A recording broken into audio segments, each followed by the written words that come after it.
नमस्कार। पाकिस्तान की एक और नापाक साजिश का खुलासा हुआ। पाकिस्तान कोशिश कर रहा है लिट्टे को यानी कि LTTE को दोबारा रिवाइव करने की। ये खुलासा मैं नहीं, ये खुलासा NIA ने किया अपनी चार्जशीट में। NIA ने बोला कि पाकिस्तान की तरफ से हथियार, पैसा और नशीले पदार्थ सब कुछ दिया जा रहा है लिट्टे को ताकि वो रिवाइव हो जाए और रिवाइव होकर भारत के सदर्न प्रांत यानी कि वो 5 सदर्न प्रांत उनमें आतंक फैलाया जा सके।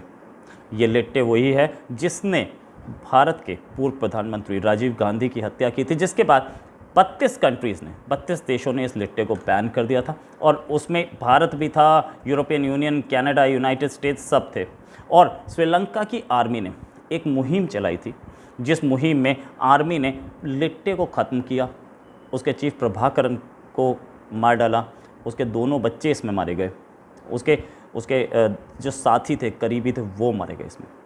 और लिट्टे को के जो मेन हैंडलर था लिट्टे का, कुमार पद्मनाथन, जो कि बैंकॉक में रहता था और जो कि हमारे पूर्व प्रधानमंत्री राजीव गांधी की हत्या की साजिश में किंग पिन था, उसी ने सब कुछ किया था।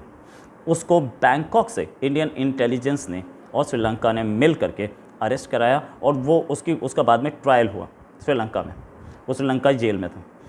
लिट्टे को दोबारा स्टार्ट करने का एक मकसद ये कि वो वहाँ से इंडिया की तरफ से या मतलब पाकिस्तान की साइड से इंडिया में इतनी आसानी से कंट्रोल नहीं हो सकता पूरे में, तो एक श्रीलंका की तरफ से वहाँ से फ़िशिंग बोट्स आती जाती रहती हैं। और ये काम अकेले नहीं है, ये फ़िशिंग बोट्स के थ्रू तो सामान आएगा, हथियार आएंगे, लेकिन ये काम आसानी से नहीं हो सकता था। इसलिए लिट्टे के जो बचे हुए लोग थे, जो उस ऑपरेशन में नहीं मारे गए थे, जो कहीं कहीं भाग गए थे, उन सबको ढूंढ के निकाला गया और उनको वापस हथियार दिए गए, वापस नशीले पदार्थ दिए गए भारत में बेचने के लिए, ताकि पैसा आ सके और उससे पैसा निकाल के और फिर लिट्टे को खड़ा किया जाए।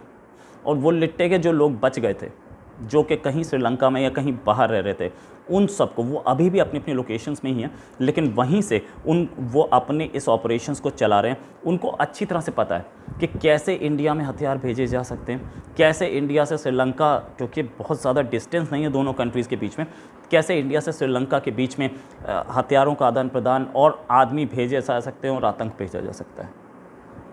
लिट्टे उस ज़माने में भी भारत बहुत आराम से आतंक भेजता था, इनकी फ़िशिंग बोट्स के थ्रू या दूसरी चीज़ों के थ्रू। हमारी जो मुस्तैद कोस्ट गार्ड है, उसने इस साल 18 मार्च को एक फ़िशिंग बोट पकड़ी जिसमें 3000 करोड़ की नशीले पदार्थ थे।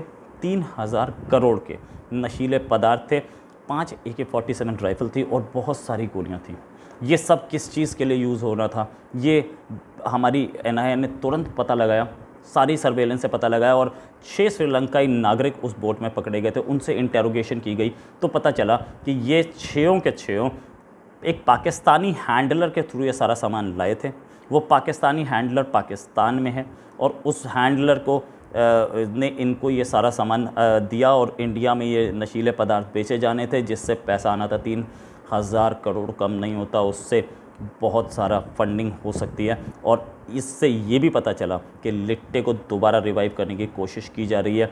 और ये बात इंडिया ने श्रीलंका को ज़ाहिर है बता दी। श्रीलंका भी उसमें वो ले रहा है, इंटरेस्ट ले रहा है और श्रीलंका भी ऐसा नहीं होने देगा। लेकिन फिर भी पाकिस्तान की नापाक साजिश सबके सामने आ गई है, पाकिस्तान बेनकाब हो गया। एक और एंटी टेरर ऑपरेशन में, इंडिया का एंटी टेरर ऑपरेशन 3 जुलाई को एक और आदमी सुरेश नाम का पकड़ा गया, इस बार केरला में। और उससे पता लगा कि ये जो गैंग है, ये कुछ अंडरवर्ल्ड गैंग्स जो कि श्रीलंका में काम करते हैं, वो उनसे पाकिस्तानी हैंडलर्स टच में हैं। वहाँ से हथियार और वहाँ से ये नशीले पदार्थ आ रहे हैं श्रीलंका, और श्रीलंका से ये बोट्स में इंडिया की ओर आ रहा है।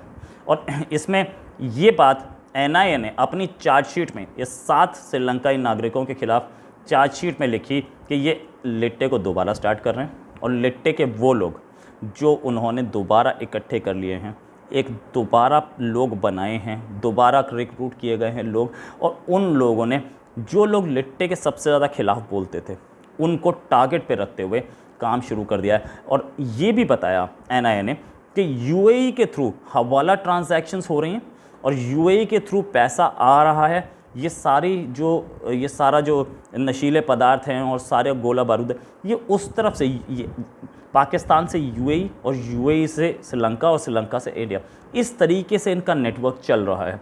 और ये चीज़ इसको तोड़ने की कोशिश अब हमारी इंटरनेशनल एजेंसीज़ कर रही हैं। हमें अच्छी तरह से पता है क्या यूएई का जो हैंडलर्स बैठे हैं वो इनके किंग पिन हैं, उनको अच्छी तरह से पता है। इसमें पाकिस्तानी कुछ लोग यूएई में हैं, वो भी इन्वॉल्व हैं।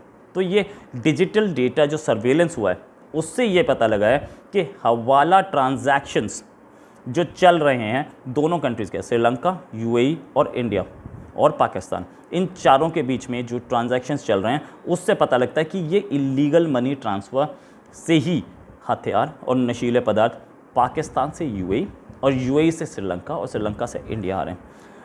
क्योंकि इन नशीले पदार्थों में पैसा बहुत है, तो कुछ पैसा वो लिट्टे के पुराने आदमी रख लेते हैं, कुछ पैसा वो जो हथियार ख़रीदने में यूज़ हो जाता है, और बाकी पैसा पाकिस्तानी हैंडलर्स के हाथ में चला जाता है, जिससे कि वो और हथियार खरीद के फिर उसे लिट्टे को दे देते हैं।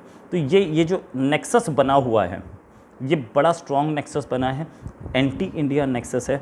और इस नेक्सस की अभी खुलासा हुआ, हाल में खुलासा हुआ, इस नेक्सस के बारे में श्रीलंका को बताया जा चुका है और दूसरी इंटरनेशनल एजेंसीज़ को अभी बता दिया जाएगा कुछ दिन में। तो इसके खिलाफ अब मुहिम तेज़ हो जाएगी। हमारे जो एंटी टेरर स्क्वाड्स हैं और एनआईए है, ये सारे के सारे इस काम में लग गए हैं। और ये कुछ बड़ी बात नहीं है कि इस स्क्वाड को भी और इस नेटवर्क को भी बहुत जल्दी हम लोग क्रैक करके तोड़ रहे हैं। लेकिन पाकिस्तान की साजिश, जिसमें ये काफ़ी साल से लगा हुआ है, ऐसा नहीं लग रहा, इस नेटवर्क को देख के ऐसा तो नहीं लगता कि ये पिछले 1 महीने 2 महीने का नेटवर्क है। ये 3-4 साल की मेहनत है कम से कम, जिसमें वो लोग जो अपने आप को लिट्टे का नहीं बता रहे थे, जो बताने से शर्माते थे कि हम लिट्टे के हैं, वो उनको अरेस्ट का डर था, उनको पकड़े जाने का डर था, उनको जेल का डर था। उनको ढूंढ के निकालना और ढूंढ के निकालने के बाद उनको लिट्टे में वापस ज्वाइन कराना, लिट्टे को दोबारा स्टार्ट करना, ये एक बड़ा काम था जो कि पाकिस्तान ने उनका भरोसा जीत के किया होगा। और वो ये जो ऑर्गेनाइजेशन है लिट्टे, ख़त्म हो गई थी, इसको दोबारा खड़ा करना पाकिस्तान ये समझ रहा है कि हमारे फेवर की बात है। उनके फेवर की क्यों है? क्योंकि इंडिया चारों ओर से आतंकग्रस्त रहे, उनको यही फ़ायदा है। उनका जो आतंक है वो बांग्लादेश के थ्रू इंडिया में आता रहा है, हम लोगों को दिखता रहा है। कलकत्ता, बांग्लादेश से कलकत्ता बॉर्डर पार करके और कलकत्ता से rest of the country, Nepal से आया है, ये हमें दिखा है। अब श्रीलंका की तरफ से भी आना शुरू हो गया है। तो पाकिस्तान ने इंडिया को, क्योंकि सीधे नहीं लड़ सकते, हम सीधे लड़ेंगे तो इमरान खान खुद बोल चुके कि हम हार जाएंगे, तो हार जाएंगे तो फिर अब दूसरा तरीका क्या? तो अब आतंक भेजना, वो भी लिट्टे के थ्रू। लेकिन ये कान खड़े करने वाली खबर है और इस पर भारत का और पूरी दुनिया की नज़र बहुत ज़रूरी है। इसी के साथ एक और खबर के साथ हाजिर होंगे। नमस्कार, जय हिंद।